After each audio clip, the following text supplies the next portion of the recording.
De jeunes ingénieurs, médecins et designers ont élaboré un outil pour réadapter, pour rééduquer les malades victimes de troubles de la marche et de l'équilibre.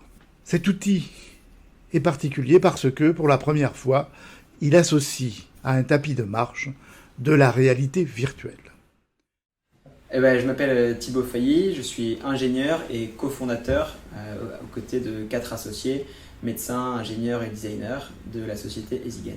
Donc c'est une société qu'on a créée il y a quasiment 5 ans.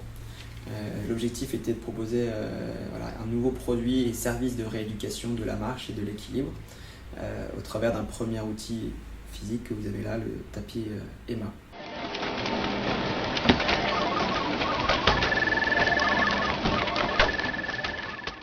Donc vous avez le tapis de rééducation qui est assez compact, qu'on peut plier et déplier de cette manière-là. De cette manière, on a une emprise au sol qui est relativement faible. Vous avez une petite rampe d'accès qui permet l'accès au fauteuil roulant, de manière à ce qu'on puisse installer le patient, même le plus dépendant, dans son fauteuil roulant. Le patient porte autour de la taille un harnais. Ce harnais, on peut l'installer au patient assis dans le fauteuil sans avoir besoin de faire de transfert au préalable.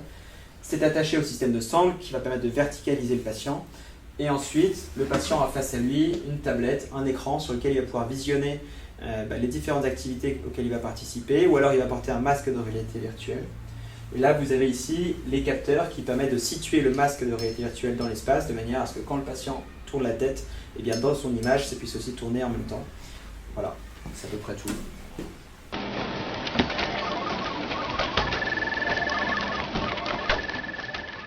Les paysages sont classés par complexité cognitive.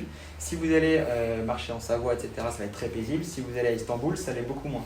L'idée du paysage de ville, c'est que le patient va être soumis à tout un tas de stimulations qui vont le perturber volontairement et venir lui apporter des défis qu'il va pouvoir retrouver dans la vie de tous les jours lorsqu'il va se déplacer en ville. L'outil est simple d'utilisation, qui plaît beaucoup et qui rend un service sur le terrain. Alors, les objectifs ils sont vraiment clairs et assumés, c'est d'apporter beaucoup de motivation aux patients, tout en apportant beaucoup de praticité au rééducateur. Donc pour le rééducateur, c'est éviter le stress et la contrainte physique et mécanique de devoir soutenir et soulager le poids du patient pour lutter contre le risque de chute. Et pour le patient, c'est lui apporter une interface numérique, donc soit au travers de la tablette sur un iPad, soit au travers du masque de réalité virtuelle, lui apporter beaucoup de motivation avec des objectifs et ce qu'on appelle la gamification, donc c'est l'apport du jeu au sein même de l'exercice de rééducation. Ça y est, je suis attaquée par les chiens. Donc là, regardez, Ils sont petits, quand ils vont arriver, là, voilà, il suffit de se décaler.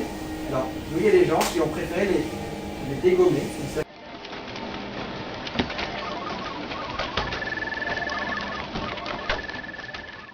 Il y a beaucoup d'idées qui sont très légitimement préconçues sur la réalité virtuelle et les personnes âgées, sur de potentiels troubles de la vision, sur de l'inconfort, sur des pertes d'équilibre. Et en fait, on se rend compte par le terrain que ces idées-là peuvent être contredites. Et ça nous a fait très plaisir de faire des tests en clinique gériatrique et aussi en EHPAD. On a pu rencontrer la population la plus âgée, une très bonne acceptation et on était sur des objectifs très simples. Déjà le plaisir d'explorer, le plaisir de regarder, d'entendre aussi. Et on voit des patients qui progressent grâce à la mesure de la performance sur le tapis, notamment grâce à ces capteurs. On sait que les patients progressent aussi bien sur le périmètre de marche que sur le poids qu'ils vont être capables de supporter, sur les distances parcourues, etc. Après, je pense qu'on n'est pas les seuls responsables, il y a tout le travail qui est fait à côté.